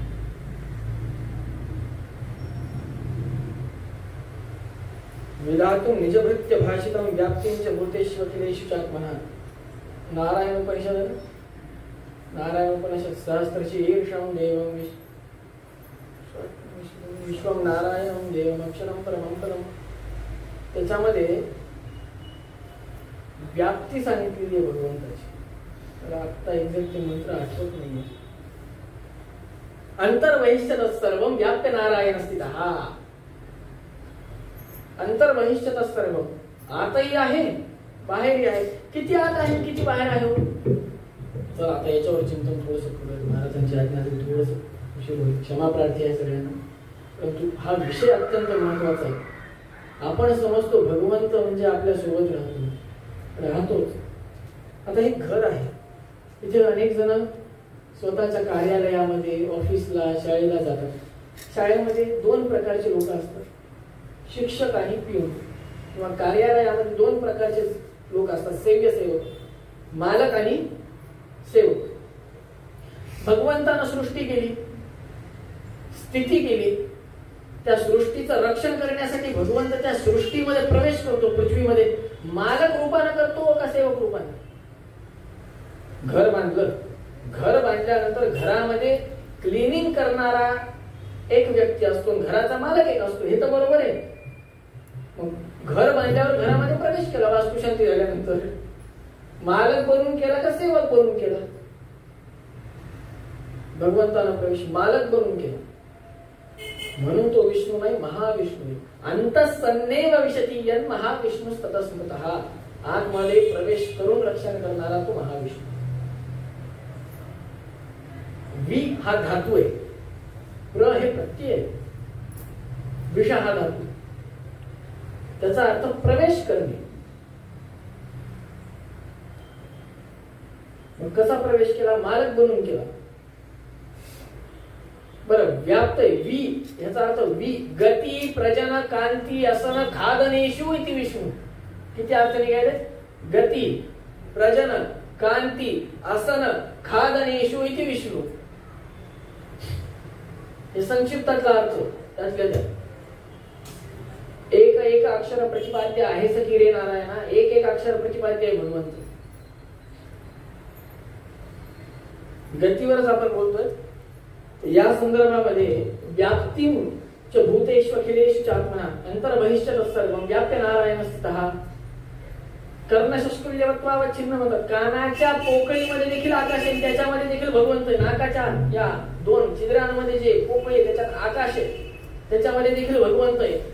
अन्ननलिका, त्यानंतर श्वास घेण्याची श्वसन नलिका, आतडे, नसा, धमन्या, सर्वत्र भगवंत आहे. सर्व व्यापी परमात्मा आहे. सर्व व्यापी परमात्मा आहे. कुठं परमात्मा नाही अशी जागा नाही. व्याप्तींच भूतेष्वखिलेषु चात्मनः.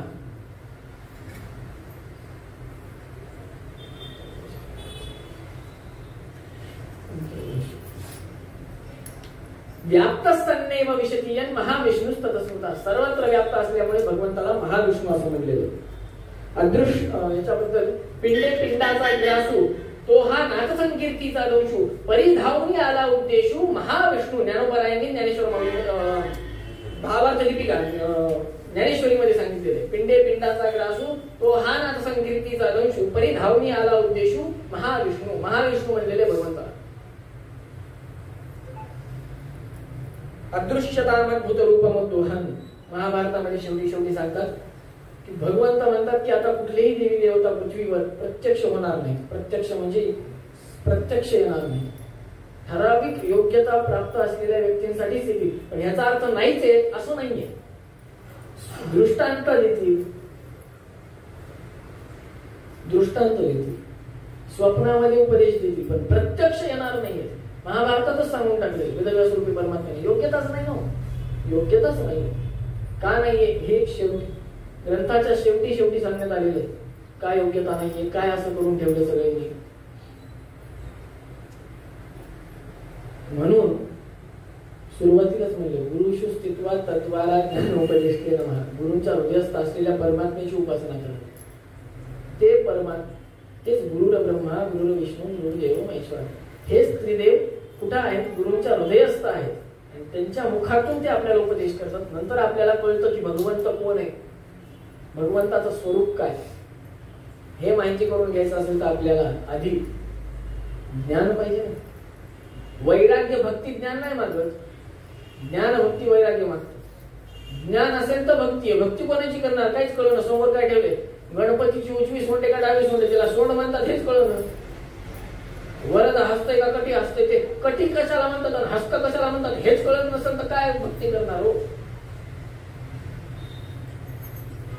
इथं पंढरपूरला विठोबाराय साक्षात विठ्ठलनाथ महाराज विटेवर उभे. आपलं दुर्भाग्य म्हणा, योग्यता म्हणा, अयोग्यता म्हणा, आपल्याला भगवंत दिसतच नाही. आपल्याला दगड दिसतो. सच्चिदानंदात्मक विग्रह येतो. साक्षात श्रीकृष्ण परमात्मा. स्कंद पुराणामध्ये येतो हा विषय. श्रीकृष्ण परमात्मा द्वारकेवरून त्या ठिकाणी येऊन उभा टाकला. पांडुरंग महात्म्यामध्ये, जे स्कंद पुराणामध्ये नाहीच आहे. वगळलं. सह्याद्री खंडच नाहीये, लुप्त झाला, काढून टाकला लोकांनी. हे आपली हिंदुत्व लुप्त करत गेले. सह्याद्री खंडामध्ये रेणुका महात्म्य येतं. रेणुका देवी दुसऱ्या तिसऱ्या कोण नाही, साक्षात आदिती माता आहे. हे किती जणांना माहिती? त्या सह्याद्री खंडामध्ये साक्षात महाकाली, महालक्ष्मी, महासरस्वती, त्रिगुणात्मिका, राजराजेश्वरी, सर्वेश्वरी, त्या कुलस्वामी तुळजाभवानीचं स्वरूप सांगतात. तिन्ही रूपाने त्या ठिकाणी आहे. ती महाकाली, महालक्ष्मी, महासरस्वती, त्या तिघांचं रूप म्हणजे साक्षात तुळजाभवानी. हे सह्याद्री खंडामध्ये सांगितले. किती जणांना माहिती आहे? खंडच मुक्त करून टाकला ना, खंडच मुक्त करून टाकला. म्हणजे ज्ञान पुढच्या पिढीपर्यंत जाऊ द्यायचं नाहीच आहे आम्हाला. सगळ्यांना एक कथा माहिती आहे का नाही माहित नाही, पण एक विषय सांगतो. इंग्रजांनी जेव्हा सगळ्यात पहिले भारतावर आक्रमण केलं तेव्हा सगळ्यात पहिले ब्राह्मणांचं शिरच्छेद करायला प्रारंभ केला. कारण सांगतो, ब्राह्मण मेला की 16 संस्कार मिळे. 16 संस्कार मिळे की ज्ञानच गेलं. काय करता? सगळ्यात पहिले टार्गेट कोण होतं? पण आता इंग्रज आहेत का? आता मुघल आहेत का? आता पोर्तुगीज आहेत का? तथापि आपले घरात तेच चालले. बालपणी मी खेळून जमलो निजलो कालचाच विषय. मग करायचं काय? गुरुकुलामध्ये पाठवा लेकरांना. नाही तर ही वेळ दूर नाही की मेल्यानंतर आपल्याला पिंडाला देखील कोणी पाणी पाजणार नाही. महाराज तुम्ही फारच कटू बोलता. कटू नाही, जे सत्य ते सांगतो महाराज. औरंगजेब स्वतःच्या मुलाला अकबराला म्हणतो तुझ्यापेक्षा हिंदू बरे. शेवटी जेव्हा अकबराने स्वतःच्या पित्याला शहाजहाला दाबून ठेवलं होतं, दाबून लाल किल्ल्यामध्ये, तिथून तो फक्त एका खिडकीतून स्वतःच्या ते जो महाल आहे का ताजमहाल आहे ते विषय नंतरचा ते बघत होता. मुमताजची कबर. तेव्हा प्यायला पाणी देखील देत नव्हतं पुत्र. तर तो मुलगा प्यायला पाणी पण देत नव्हता. तेव्हा तो म्हणतो फारसी भाषेमध्ये तुझ्यापेक्षा तर ते हिंदू बरे, मेलेल्या स्वतःच्या बापाला पाणी पाजतात. आता तर ते पण म्हणायला अवघड झाले आपल्याला, लाजच वाटते. शिखा सूत्रापर्यंत मी जातच नाहीये. निश्चलानंद सरस्वती महास्वामी गोवर्धन ऋग्वेदीय पीठ, गोवर्धन पुरी पीठ शंकराचार्य त्यांच्या जवळ जायचं असेल पहिले असं म्हणतात शिखासूत्रधारी हो या पदर शिखासूत्रधारी हो कभी सामने आना वरना मत आना वरना दूर से नमस्कार करू. फार परखड आहे तू. आज आपल्या लेकराला शिखा ठेवायला लाज वाटते. शिखा ठेवायला काय म्हणून ब्राह्मण कशामुळे जन्माला घातलं मायबापाने. आमचे गुरुजी म्हणायचे की अशी एक खोली असावी की त्याच्या बाहेर बोळ असावी, तिथे एक खिडकी असावी आणि नातवाला आतमध्ये बोलवावं आजोबांना आणि विचारावं, बाबा तुला संध्यावंदन येते का. नातवानं असं विचारावं, न करू नारायण असं विचारावं की मग संध्यावंदन काय असतं. तेव्हा नातवाला त्या खिडकीत उभं करावं बाहेरून, नातवाच्या मुलाला नातवाच्या पित्याला म्हणजे स्वतःच्या मुलाला आतमध्ये बोलवावं, दरवाजा बंद करावा, खिडकी चालू करावी, गाठी घेऊन सोडून काढावं. का तर नातू भिला पाहिजे की आता वडिलांची ही दशा झाली तर आपली गती काय. दुसऱ्या दिवशीपासून सुतासारखं सरळ झालं पाहिजे सगळं. आजकाल मारणच नाही. भगवंत प्रत्यक्ष होतात, अनुग्रह करतात. किती उपकार आहेत भगवंताचे माहिती आहेत का. किती उपकार आहेत. भगवंतानं ठरवलं असतं कोरोना महामारी चांगलीच वाढवायची, काय केलं असतं तुम्ही. तुमच्या बरं इथं बसलेल्या प्रत्येकाच्या ओळखीतले एक जण गेले, बरं प्रत्येकाच्या ओळखीतला एक जण वरी गेले भगवंताकडे, हे तर मान्य कराल. नंबर लागला असता त्याच्यामध्ये आपला तर त्याच्यामध्ये नंबर आपल्या घरचा लागला असता तर काय केलं असतं. धन्वंतरी भगवंतानं कृपा दृष्टी दाखवली ना तेव्हा सगळ्यात जास्त सप्तशतीचे पाठ खूप प्रमाणात केले लोकांनी. धन्वंतरी मंत्राचा जप खूप प्रमाणात केला. नरसिंह मनुसूक्त होम धन्वंतरी या प्रचंड झाले. का केले म्हणजे हे तर मान्य करा की निदान तेव्हा का होईना देव धर्म झाला थोडाफार, पण सगळं संपलं. अडचणीच्या वेळेसच आम्हाला देव आठवतो, इतर वेळेस आठवत नाही. सगळ्यात मोठा फॉल्ट आहे. त्याच्यामुळे एक लक्षात ठेवायला पाहिजे की गुरूंनी उपदेश दिल्यानंतर जप कसा करायचा, अनुष्ठान कसं करायचं, ध्रुव महाराजांना डोळ्यासमोर ठेवावं. निदान आपण खाऊन घेऊन तरी करतो, त्यांनी तर कसं केलंय. त्याच्यानंतरच हे भक्तराजांचं विश्वास किती दृढ आहे भगवंताप्रती. स्तंभातच आहे माराला. आपण म्हणतो लात मारली की पाणी निघालं पाहिजे, तसा दृढ विश्वास पाहिजे ना. इथं म्हणलं की इथंच भगवंत यायला पाहिजे, तेवढा दृढ विश्वास पाहिजे. तेवढा दृढ विश्वासच नाही, कारण संदेह जर तर एकाग्रचित्त नाही, स्वतःच्या गुरु प्रति निष्ठा नाही, भगवंताप्रती कधी व्हावी हो. गुरु प्रतीच निष्ठा नाही तर भगवंताप्रती कधी निष्ठा व्हावी. करा वाटली करा पूजा, नाही भगवंता तुम्ही तुमचा आज बघून घ्या. साधन लेकराला ताप आली तर आपण पूजा सोडून देतो. कोणी शिकवलं पूजा सोडायला. शेवटचा प्रसंग सांगतो, वाणीला पूर्ण विराम देतो. पूजेतलाच सत्य धर्मतीर्थ महास्वामी त्यांच्या पूर्वाश्रमातल्या मुलाला प्रचंड ताप होती. सगळ्यांनी स्वामीजींना जाऊन सांगितलं, स्वामीजी तुम्ही फक्त एका दिवसाचं तुमच्या पूजेचं पुण्य तुमच्या मुलाला द्या, तुमच्या मुलाचा प्राण वाचेल. स्वामीजी म्हणे मी का देऊ, माझा काय संबंध, संन्यास घेतलाय मी, माझा काय संबंध. अनंत अनंत अनंत जन्माच्या पुण्यानंतर मला प्रतिमा श्रीमंत मूळ सीता समेत श्रीमंत मूळ रामदेवांच्या चरणांना स्पर्श करण्याचा सौभाग्य प्राप्त झाले. मी का म्हणून देऊ. जर का एक दिवसाचं पुण्य दिलं तर ते 100 शतायुष्य होईल माझा मुलगा, पण मी काय म्हणून देऊ. मी देणार नाही म्हणे, त्याचं प्रारब्ध एवढंच होतं म्हणे. पूर्वाश्रमाच्या मुलाचं पुण्य दिलं नाही. तुम्ही म्हणाल असे कसे महाराज, काय संबंध. नकार म्हणा न प्रजया धने न त्यागे नैके अमृतत्वमानशु. संन्यास घेतलाय. वेदांत विज्ञान सुनिश्चितार्थात, फक्त आणि फक्त विज्ञान अर्थात वेदांत शास्त्रच तुम्हाला मोक्षासाठी कारणीभूत आहे. ते द्वैत अद्वैत विशिष्ट अद्वैत ते नंतरचा विषय झाला. भगवत ज्ञानानेच फक्त आणि फक्त भक्ती प्राप्त होते. भगवत ज्ञानानंतर भक्ती आली तरच निजधाम आहे. नुसतं फोटो समोर वै किंवा स्व किंवा कै वैकुंठवासी स्वर्गवासी कैलासवासी लिहून काही प्राप्त होणार नाही. फक्त आणि फक्त वेदांत विज्ञान सुनिश्चितार्थात संन्यास योगात ज्येष्ठ सत्व हा ते ब्रह्मलोके परांतकारे परामृतात परिमुच्यते. फक्त आणि फक्त ज्ञानानेच मोक्ष प्राप्ती होणार आहे. ते ज्ञान प्राप्ती करण्यासाठी श्रवणम कीर्तनम विष्णो हो स्मरणम पादसे. स्मरण सोडून द्या. श्रवणम कीर्तनम विष्णो हो स्मरणम. श्रवण कीर्तन आणि स्मरण या 3 गोष्टी केल्या की पुढच्या सगळ्या गोष्टी ऑटोमॅटिक आपोआप आपल्याला प्राप्त होतात. त्याच्यामुळे नरसिंह भगवंताने ज्या पद्धतीनं हिरण्यकश्यपूचा वध केला, त्याच्यानंतर भक्तराजाचा पट्टाभिषेक केला राज्यगादीवर आणि भक्तराजांना 1 मन्वंतरापर्यंत तुम्ही राज्यकारभार सांभाळा अशी आज्ञा केली. नंतर त्यांना योग्य गती, त्यांच्या योग्यतेनुसार मोक्ष गती प्राप्त झाली, त्यांचा उद्धार झाला. आपण ही सगळी कथा नेहमी ऐकतो पण कधी त्याच्यातला अर्थ घेत नाही.